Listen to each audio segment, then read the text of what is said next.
Bueno, hola, buenos días a todos. Como ya sabéis, esta es una nueva sección, un nuevo apartado que hemos introducido en el programa de docente, ¿no?, de la asignatura de P2 del grupo 12 y 13, y con la idea, con el objeto de que generéis vuestra identidad digital.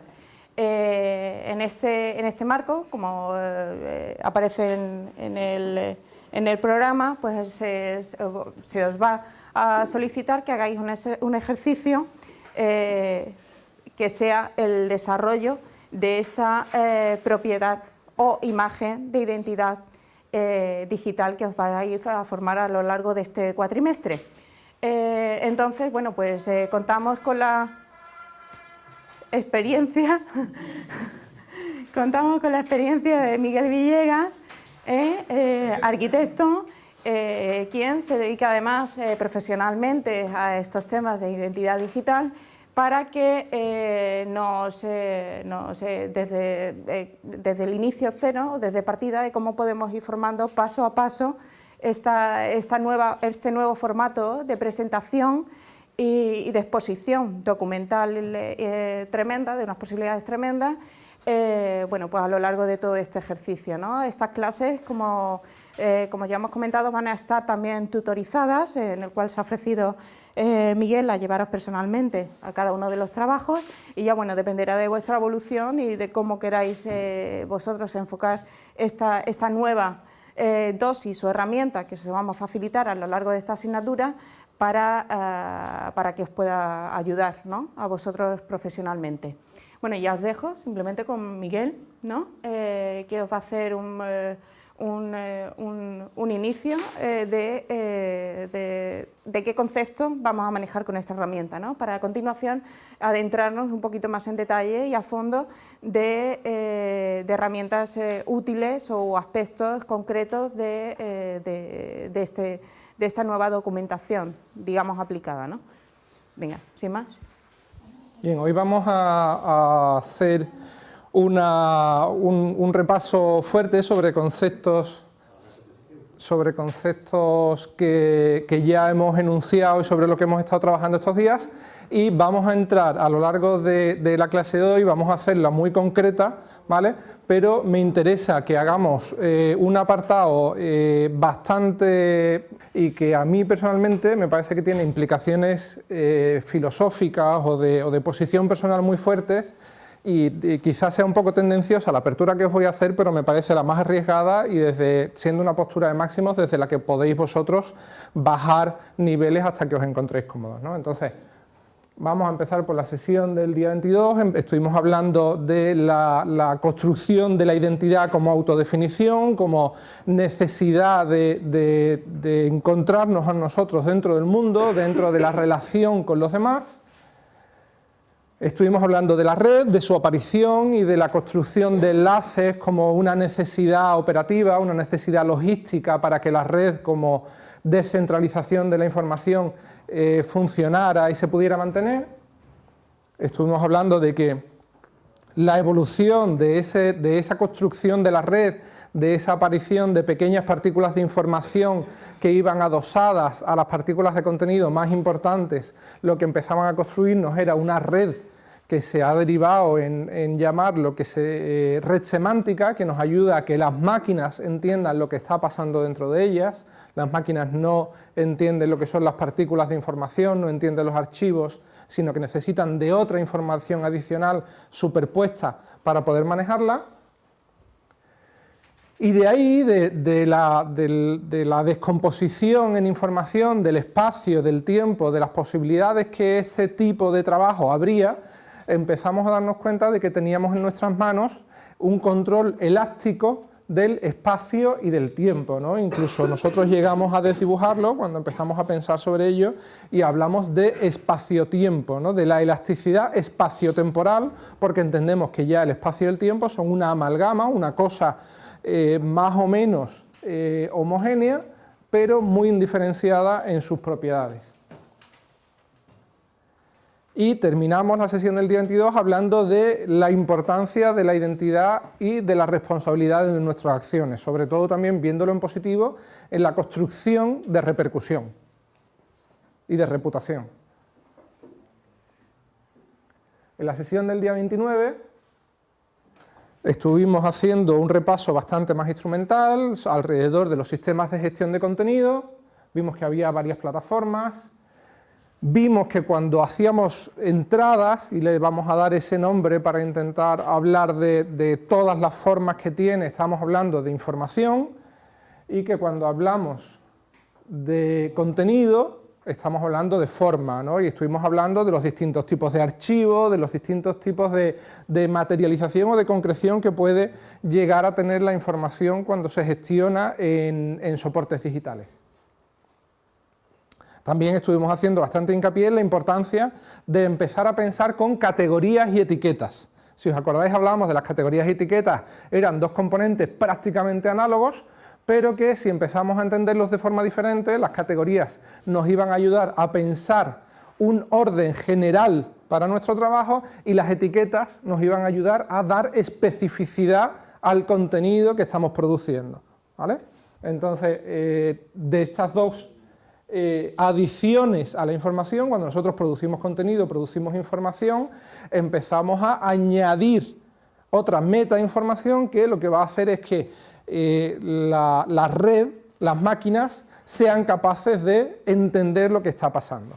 Más adelante empezaremos a darnos cuenta de la importancia que tiene que las máquinas, cuando digo las máquinas en general me voy a estar refiriendo casi siempre a los buscadores, entiendan lo que está pasando, ¿vale? Los buscadores son los controladores de la red, ¿vale? Tanto en sentido positivo como en negativo, nos vamos a encontrar que si no estamos para los buscadores, no estamos en la red, ¿vale? Y eso tiene implicaciones profesionales, operativas, incluso políticas, incluso de seguridad muy fuertes.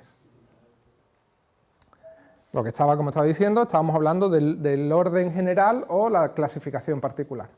Y sobre todo, y esto fue con lo que terminamos el otro día, estábamos hablando de hablar en humano, ¿vale? Estábamos hablando de que pese a que estemos trabajando en lo digital, pese a que estemos trabajando con máquinas, lo importante es seguir hablando en humano para poder mantener la comunicación y el diálogo que estamos tratando de construir, porque esa comunicación y ese diálogo se está tratando de generar con otras personas. Las máquinas, la red, lo digital, simplemente es el medio en el que nosotros nos vamos a estar moviendo. Vale. Esto es una cita de Dee Hock, ¿vale? De 1996. Dee Hock es el fundador de Visa, ¿vale? Uno de los fundadores. Es una cita que encontré casi de casualidad hace tiempo y me parece muy interesante. Os la leo porque es un poco complicada, pero después yo os voy a dar, es un poco complicada y compleja, pero os voy a dar después una versión más sencilla, simplificada, que nos va a permitir que comprendamos mejor la operatividad de esta secuencia, ¿vale? Dee Hock decía que cuando el ruido se convierte en datos, cuando tiene un patrón cognitivo. Cognitivo quiere decir que se puede entender, ¿vale? O se puede conocer, no entender, se puede conocer. Los datos se convierten en información cuando se ensamblan en un todo coherente, que además se puede relacionar con otra información. La información se convierte en conocimiento cuando se integra con otra información en una forma útil para hacer decisiones y determinar acciones. El conocimiento se convierte en comprensión cuando se relaciona con otro conocimiento de una forma útil para anticipar, juzgar y actuar. Y la comprensión se convierte en sabiduría cuando se informa por propósitos, éticas, principios, memoria y proyección. Si os dais cuenta, de lo que estamos hablando es de cómo desde el ruido, ¿vale?, hasta la sabiduría se traza un camino en el que lo que este hombre está planteando simplemente es una articulación de aquello con lo que nos estamos enfrentando, de forma que lo vamos haciendo productivo para pasar al nivel superior. Si os dais cuenta, de lo que estamos hablando es de pasar, en tanto que personas, en tanto que seres humanos, casi a un estado de sabiduría, un estado de control, un estado que se puede asociar a implicaciones humanísticas muy fuertes, ¿no? ¿Qué podría ser ruido? ¿Alguien es capaz de darme un ejemplo de ruido? Todos estamos viendo constantemente en las noticias imágenes de las bolsas, ¿verdad? ¿Sí? Las bolsas aparecen muchísimas pantallas con muchísimos números, gráficas, nombres, datos que van circulando, ¿verdad? Dijoc dice, el ruido se convierte en datos cuando está sujeto a un patrón cognitivo, a un patrón que se puede conocer. Si nosotros somos agentes de bolsa, cuando estamos viendo esas pantallas, los números ya no son solo números, porque hay un patrón que aparece un nombre de una determinada empresa con una serie de números detrás, otro nombre de otra empresa con otra serie de números detrás. Eso es un patrón, ¿verdad? Se va repitiendo una y otra vez. Y es un patrón que nosotros, si somos agentes de bolsa, conocemos y sabemos interpretar. Estamos convirtiendo lo que para nosotros, estudiantes de arquitectura, es ruido, en datos, si somos agentes de bolsa. ¿Qué es la diferencia? Un patrón cognitivo. ¿Me seguís? Los datos se convierten en información cuando se estructuran en un todo coherente y se puede articular con otra información.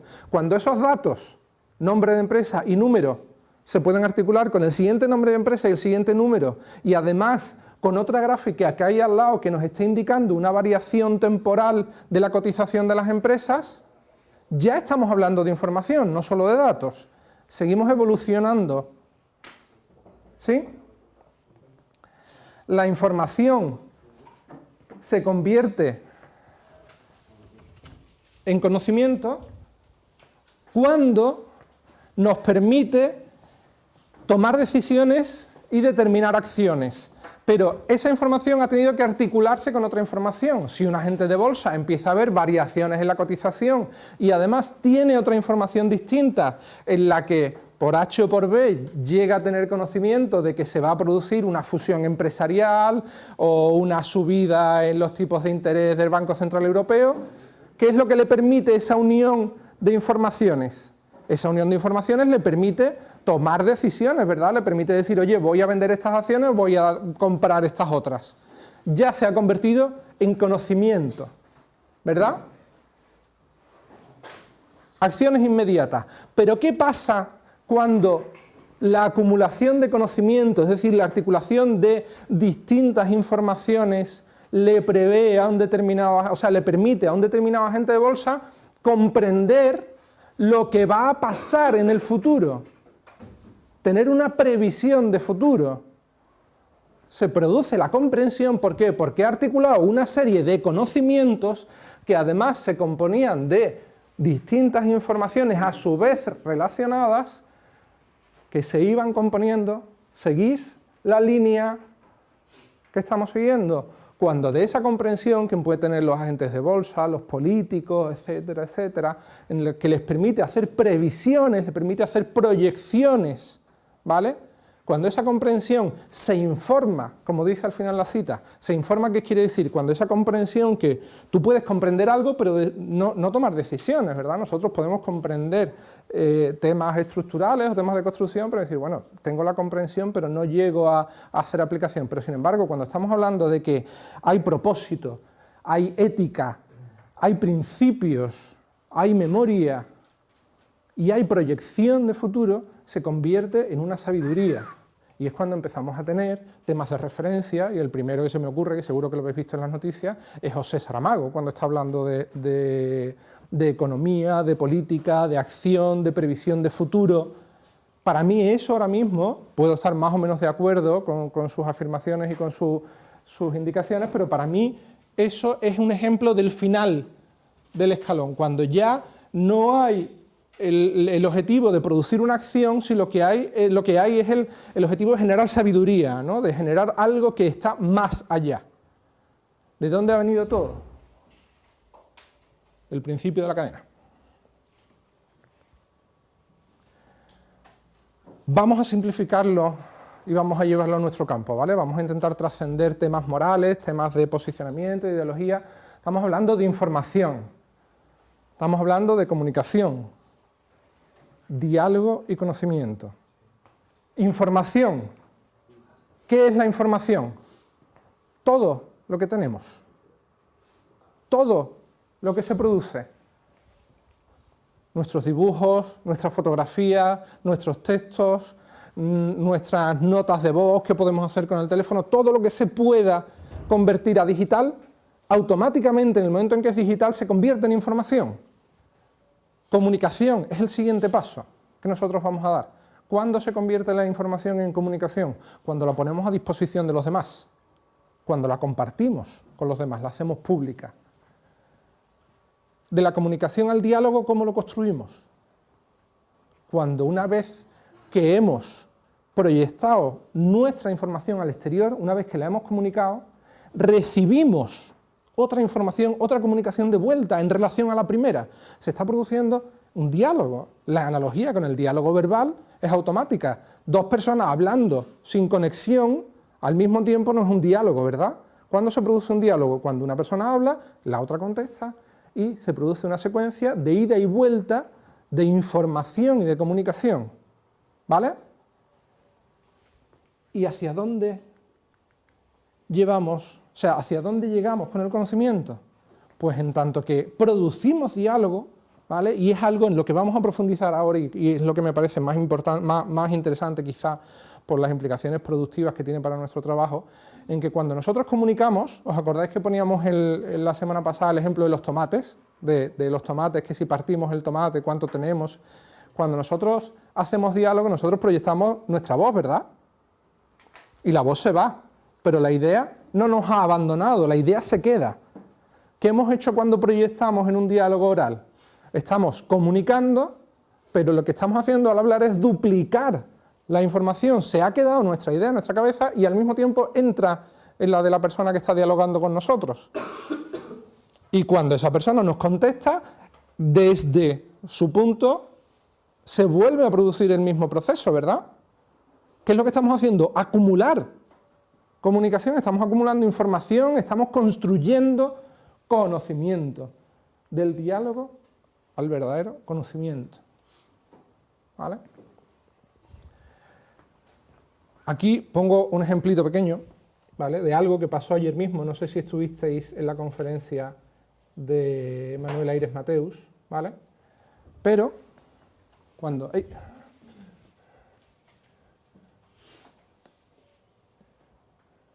Segundito. Sigo así.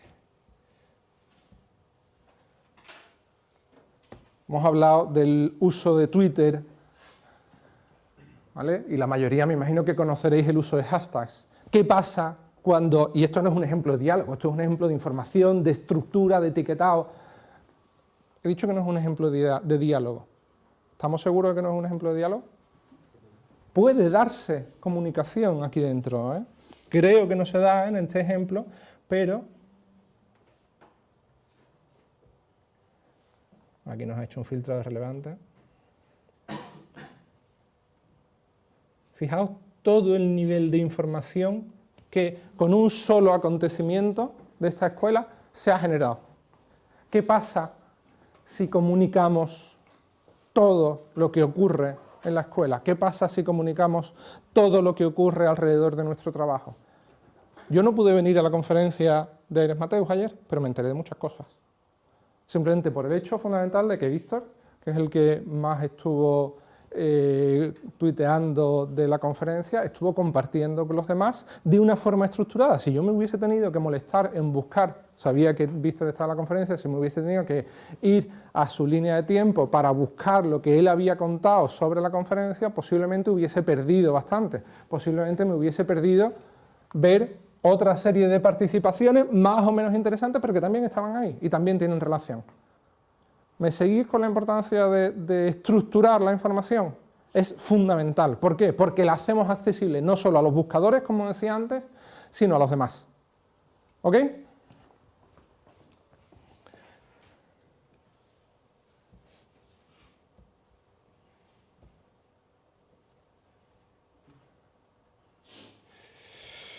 Bueno, ha salido de golpe, quería que hubiese salido poco a poco. Vamos a ir punto por punto. Estábamos hablando de la comunicación, estamos hablando de la información, estamos hablando de lo que nosotros generamos, ¿verdad? De que cuando nosotros estamos hablando, cuando nosotros estamos dialogando, se produce un intercambio de conocimiento. ¿Vale?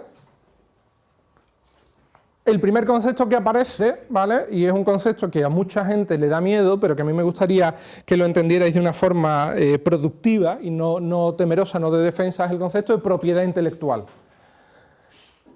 La propiedad intelectual es, en principio, inalienable. ¿Qué quiere decir inalienable? Que nadie puede eliminar, nadie puede quitarnos la autoría de algo que ha salido de nuestra cabeza, algo que ha salido de nuestras ideas. Nadie debe tener esa capacidad. Después nos encontramos con barbaridades legales en las que alguna vez, nosotros lo hemos visto, vamos, no alguna vez, lo hemos visto muchas veces, en las que aparece en un concurso de arquitectura, por ejemplo, que ya os iréis acostumbrando a ver qué son esas cosas, aparece que cuando se entrega el proyecto, el autor renuncia a la propiedad intelectual de lo que se ha presentado, del trabajo que se ha presentado. No voy a entrar en temas legales, pero eso de entrada es una barbaridad. Es como si por firmar un documento tú renunciaras a que has hecho algo. Si os paráis a pensarlo, decir, no, es que yo he pensado eso es mío, ¿no? Es una producción mío, nuestro, ya sea de la forma que tome la autoría del trabajo, ¿no? Renunciar a eso, en principio, es una barbaridad, es inalienable, ¿vale? Pero nos enfrentamos en lo digital con un pequeño problema, ¿vale? Y no vamos a entrar en el tema de los derechos de autor y demás, que es una polémica también legal y política bastante interesante, de la que me gustaría que en otro momento habláramos, pero a nosotros nos atañe bastante. Reproducir un libro tiene un coste, ¿verdad? La reproducción material. Un libro tiene papel, tiene pastas, tiene tinta, tiene impresión, tiene encuadernación, tiene la chaqueta, tiene un montón de costes. Hacer una copia exacta de un libro, ¿verdad?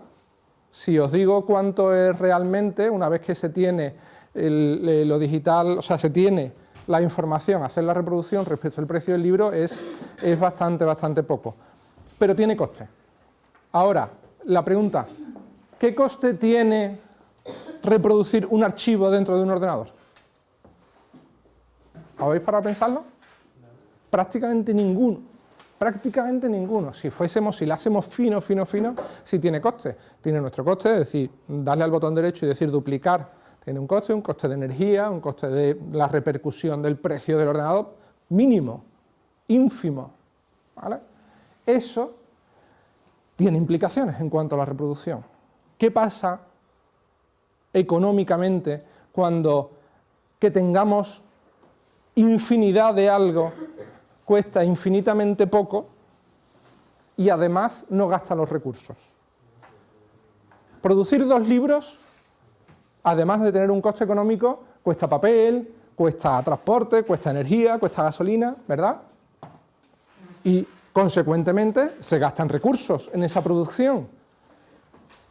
Hacer 100.000 copias de un archivo PDF digital, proporcionalmente, no es comparable. O sea, no es que os vaya a decir que es ínfimo, como decía, es que no es comparable, no podemos comparar. Y eso es importantísimo.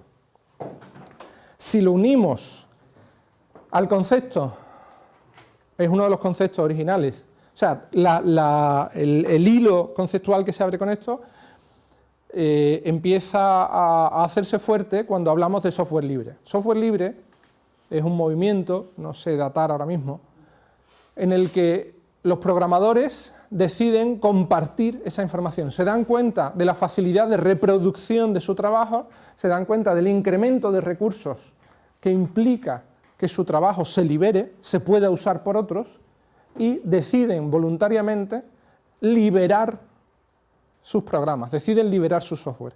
¿Qué pasa cuando un software se libera? Yo hago un programa, yo soy programador, yo hago un programa y mi programa tiene unas determinadas funciones, ¿vale? Como os decía al principio, por los derechos inalienables de propiedad intelectual, eso no se puede, no lo puede usar, o sea, no lo puede abrir otra persona, no lo puede usar otra persona para transformarlo, porque eso es mío. Yo he sido el intelecto que ha producido ese programa y no se puede transformar, ¿vale? Aparece también un concepto muy fuerte, y es que en los procesos de programación, de la creación del programa a el programa terminado, hay un proceso de transformación que hace relativamente difícil llegar al origen, ¿vale? ¿Qué es lo que hacen los defensores del software libre? Pues que cogen el código original y lo liberan, y dicen, este programa que tú tienes, los archivos exe que nosotros tenemos en el ordenador y que hacen cosas, ¿vale? Antes son código, ¿vale? Que pasan por un proceso de compilación y se convierten al final en esos programas, esos archivos exe que hacen cosas, ¿no?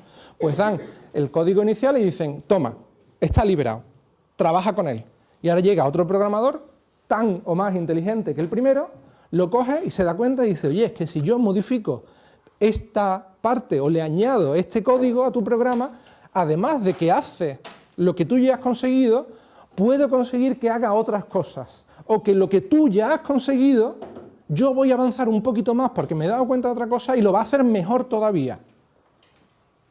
Si hubiese estado cerrado, si hubiese estado protegido el software, ese proceso no se hubiese podido dar.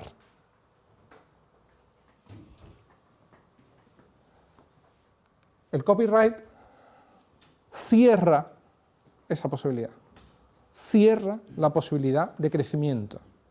¿Por qué? Porque el derecho de copia, y con el derecho de copia todos los demás, están protegidos por los derechos de propiedad intelectual, ¿vale? ¿Dónde llegamos cuando empezamos a pensar en alternativas y en crecimiento? Pues empezamos a hablar de software libre y empezamos a hablar de un juego de palabras. A mí me gusta mucho.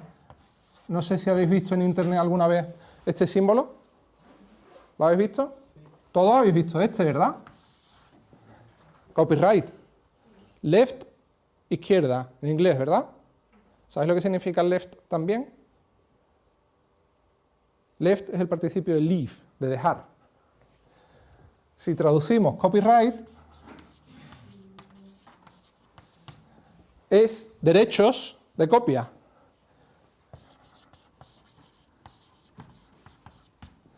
Copyleft, además, se podría traducir por te dejo copiar.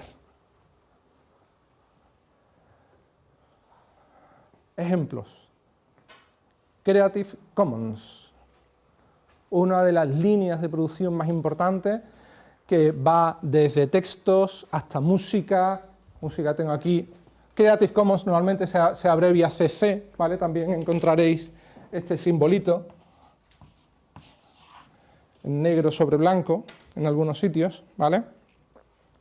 Se abrevia como CC. Creative Commons está muy estructurado, ¿vale?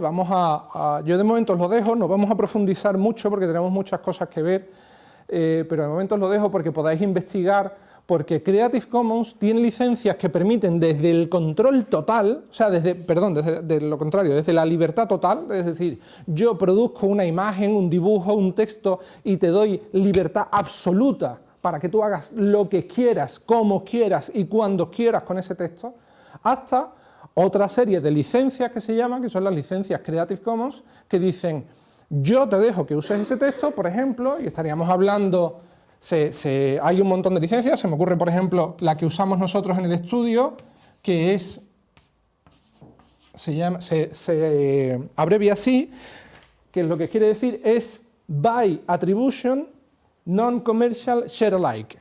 ¿Qué quiere decir eso? By attribution quiere decir que si tú usas lo que yo produzco, tienes que citar que he sido la fuente original. Además, si lo usas, estás de acuerdo con esa licencia.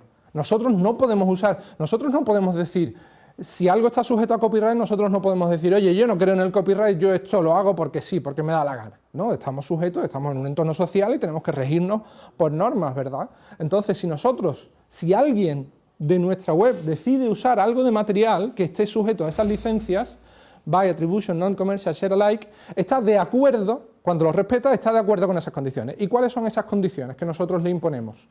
Que si usa el material, tiene que citar que originalmente es nuestro. Que si lo usa, no puede hacer uso comercial, no puede ganar dinero. Y que si lo transforma, lo que haga una vez transformado, share alike, tiene que compartirlo con la misma licencia. Es decir, alguien, en las dos primeras líneas podría decir, una ONG podría coger un texto nuestro, reinterpretarlo y decir, venga, yo soy ONG, no hago uso comercial, pero lo publico con licencia copyright. Ya estaría incumpliendo una de las tres condiciones, no podría usarlo. Nosotros podríamos emprender acciones legales, normalmente se solucionan con acciones personales, pero podríamos emprender acciones legales porque no estaría cumpliendo todas las condiciones. Pues entre el copyleft de nivel 0, creo que se llama, que es el que lo libera absolutamente todo, y hay por arriba y por abajo muchísimas variaciones que nos pueden ayudar a que lo que nosotros hagamos salga al dominio público de una forma controlada y que a nosotros nos satisfaga, ¿vale? Creative Commons es un ejemplo, podemos encontrar, ya os digo, textos, vídeos, podemos encontrar infinidad de documentación. Flickr, me sorprendió que no lo conocierais, Flickr es una base de datos, es un repositorio de fotografía montado por usuarios como vosotros y como nosotros, o como fotógrafos profesionales que lo usan como soporte. ¿Qué pasa? Que la mayoría de las imágenes que se suben a Flickr están sujetas a copyright, pero nosotros podemos configurar nuestra cuenta de Flickr de forma que cada imagen que nosotros subimos automáticamente esté sujeta a una licencia Creative Commons. Nosotros, por ejemplo, lo tenemos especificado así.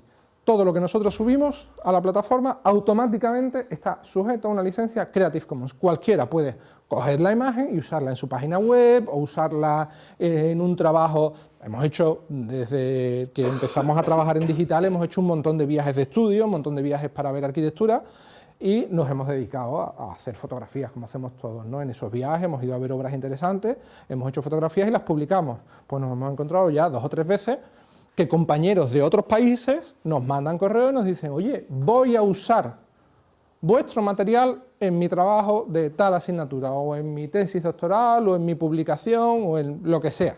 Tú dices, pues fantástico. No tendría por qué hacerlo, no tendría por qué avisarnos mientras se sujete a las condiciones, pero cuando te avisan, pues siempre es más agradable porque sabes cómo está funcionando tu trabajo.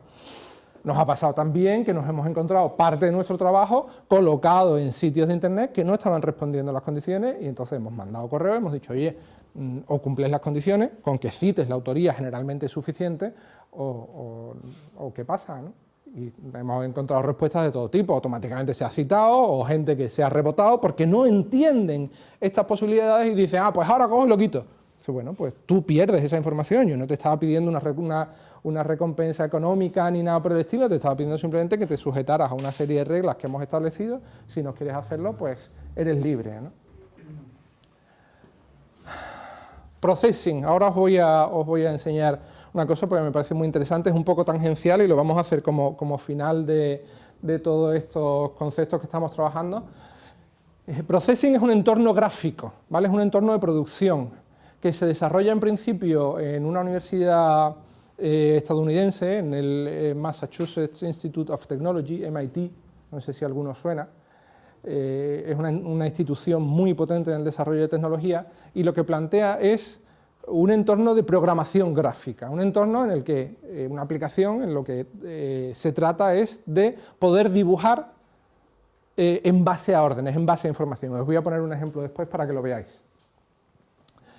De música tenemos CC Mixter, que también creo recordar que depende directamente de Creative Commons, Y CC Mixter es un repositorio también de música en el que muchísimos artistas se dedican a subir sus interpretaciones, ya sean vocales, ya sean sampleados de otros artistas, ya sean solos instrumentales, los ordenan, los categorizan, los ordenan temáticamente, los ordenan por instrumentos, y hay una cantidad de música impresionante. Nosotros, que intentamos publicar vídeos de vez en cuando, siempre es más agradable ver un vídeo con algo de música que verlo solo, que verlo mudo, ¿no? Pues intentamos siempre buscar algún vídeo que nos ayuda a acompañar lo que estamos contando. Algunos vídeos de visitas de obra, por ejemplo, hemos contado, pues les hemos puesto banda sonora y hemos obtenido la banda sonora directamente desde ahí, y lo único que hemos tenido que hacer al final, en los créditos del vídeo, poner que la imagen es nuestra y que la música proviene de tal autor, que se puede encontrar, y poniendo la URL estás cumpliendo las licencias y te has encontrado con que tienes una banda sonora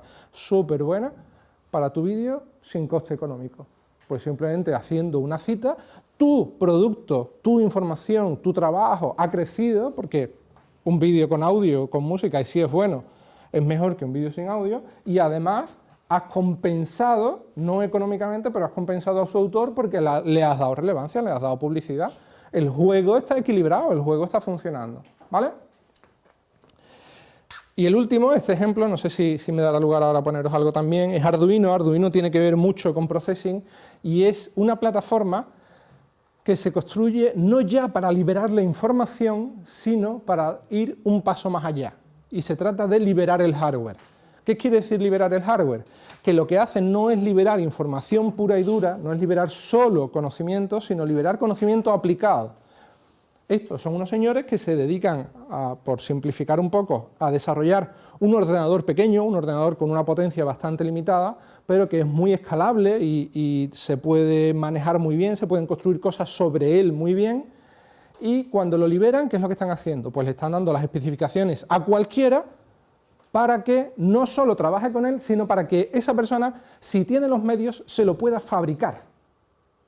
¿Qué estamos hablando? De que una parte muy importante de la producción de hardware es la propiedad intelectual, son los secretos industriales, ya no son secretos y ya se despojan del valor económico porque alguien los ha liberado, ya no quieren una compensación económica, simplemente lo que quieren es que tú mantengas el nombre y una serie de condiciones, pero tú puedes, si quieres, fabricar esas placas, ¿vale? Esos ordenadores.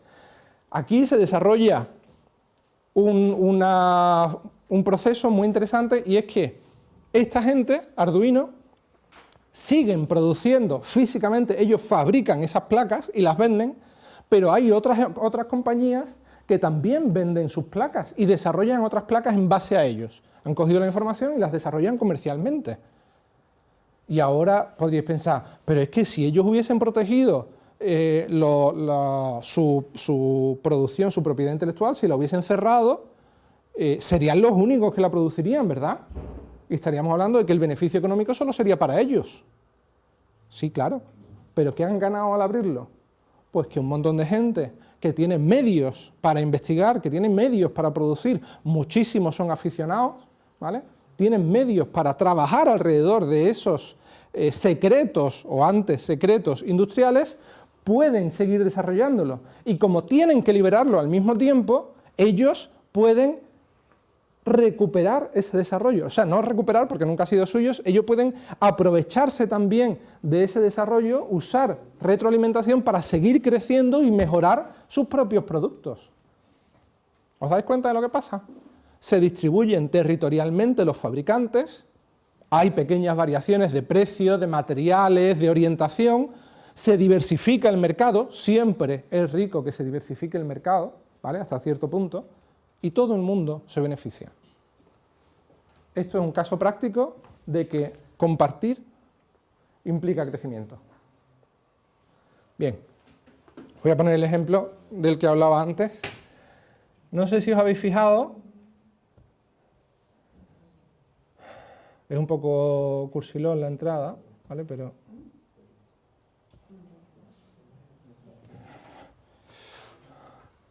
una composición gráfica bastante simple, los llamamos Roses, creo que la hemos llamado, la composición, nosotros ahora mismo estamos aprendiendo hicimos algo hace muchos años, pero la plataforma, el lenguaje, esto está hecho con processing, como os decía, esta plataforma ha ido evolucionando mucho con el tiempo y hemos tenido que empezar casi desde cero. Esto lo hemos hecho el segundo día de volver a coger los manuales y empezar a estudiar por nuestra cuenta, ¿no? desde la autodidaxis. Pues eso se produce simplemente con estas pocas líneas de código.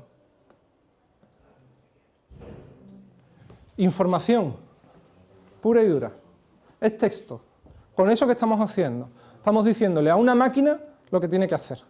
Si yo aquí le doy al play,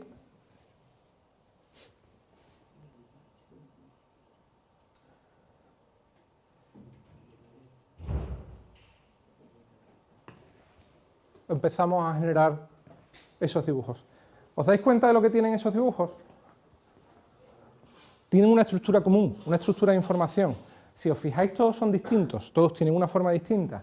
Si os fijáis en la distribución de colores, se parecen todos bastante, todos tienen más o menos la misma gama cromática. Pues teóricamente, prácticamente, en teoría no es así, pero prácticamente no hay dos de esas figuras iguales. Se podría pasar horas generando y sería muy difícil que se generasen dos iguales. Si yo vuelvo a reiniciarlo, se vuelve a generar otra secuencia distinta. Cada una de estas es distinta y si ya sumamos la acumulación de todas, seguro que siempre es distinta. Siempre que reinicie es distinta.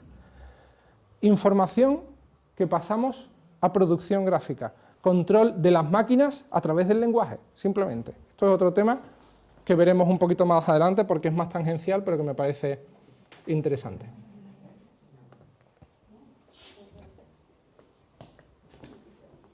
Listo.